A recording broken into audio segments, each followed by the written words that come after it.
প্রধান মানুষের। কোথায় থাকেন আপনি?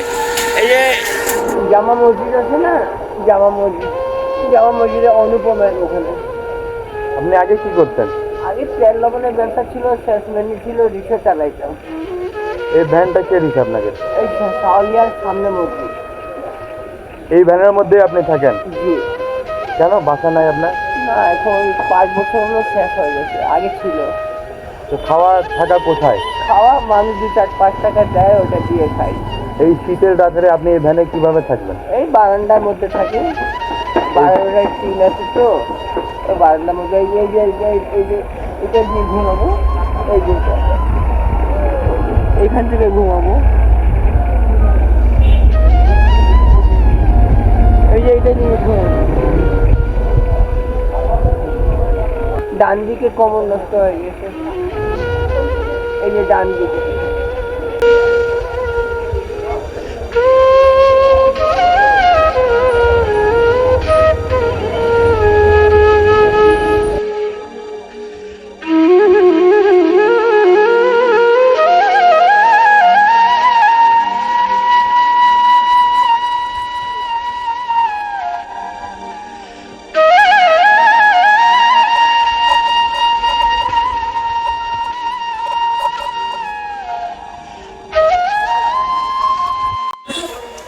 আমার ছেলে মেয়ে নাই, এই বৃষ্টির মধ্যে বারান্দায় থাকি, এই ভ্যানের মধ্যে।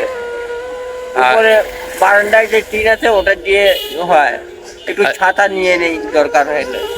এখন রাত্রে যে শীত পড়তেছে, হঠাৎ করে রাতে শীতের তীব্রতা কিছু হবে না, এই যে এটা নিয়ে ঘুমাই যাব। ঠান্ডা লাগে না? না, ঠান্ডা লাগবে না, এটা নিয়ে ঘুমাই যাবো। যদি কেউ আপনার ভ্যানটা বানাই দিতে চায়, বানাবেন? হ্যাঁ, ভ্যানটা যদি কেউ আপনার বানাই দিতে চায়? না, এখন আর কিছু খালি এরিং বেরিংটা উপরে যদি কেউ ছাদ দিয়ে দিতে চায়, হ্যাঁ হ্যাঁ হ্যাঁ হ্যাঁ, বিট দিয়ে উপরে টিন দিয়ে যদি বানাবো, বানাই। তাহলে আপনার মানে বৃষ্টির পানি থেকে বাঁচলেন। হ্যাঁ হ্যাঁ হ্যাঁ, উপরে টিন দিয়ে দিবে। তাহলে আপনি এই আপনার মনে করেন এখানে ঘুমান, এখানেই খান। জি জি জি, সব এখানে। আর বাথরুমে যান মসজিদে? মসজিদে, হ্যাঁ। আপনি হাঁটা চলার জন্য এই ইয়াটা ইউজ করেন? এই যে গাড়িটা চলতেছে না, ওই ব্যারিং এর জন্য চলতেছে। রাতে ঠান্ডা লাগে না? কেমন করে এইটা গায়ে দিব, এইটা গায়ে দিব, এটা গায়ে দিয়ে দিব তো হয়ে যাবে। প্রিয় সৈয়দপুরবাসী, আপনারা দেখতে পাচ্ছেন এই মুরব্বী, তিনি এইভাবেই নিজের জীবন যাপন করছে এই ভ্যানে করে, এবং এখানেই তিনি রাত্রি যাপন করছে। এই তীব্র শীত, বৃষ্টি, গরম, তিনি এই ভ্যানের মধ্যেই তিনি বসবাস করেন, তিনি এই ভ্যানের মধ্যেই থাকেন, এবং তার বিছানা আমরা দেখতে পাচ্ছি এখানেই তিনি এই ভ্যানের মধ্যে ঘুমান। উনি সম্ভবত ওনার পায়ে কোমরের সমস্যা, উনি হাঁটতে চলতে পারে না, এই কারণে এই ভ্যানটাও ওনাকে কেউ দান করেছে। এই ভ্যানের মধ্যেই উনি সৈয়দপুর শহরের কেন্দ্রীয় জামে মসজিদ প্রেস ক্লাবের সামনে উনি থাকেন।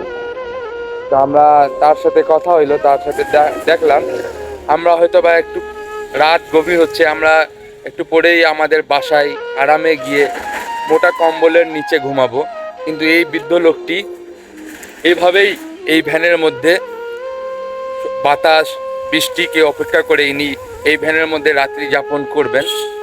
তো আপনারা যারা এই ভিডিওটি দেখছেন, এই আঙ্কেলকে অবশ্যই কিছু হলেও সহযোগিতা করে, এবং বলতে গেলে ওনার সাথে কথা বলে উনি বললেন যদি কেউ আমার ভ্যানের এই উপরে যদি বিট দিয়ে যদি একটা চাল ঘরের মতন বানায় দেয়, তাহলে একটু হলেও তিনি শীত থেকে রক্ষা পাবে, যেহেতু তার বাড়িঘর নেই।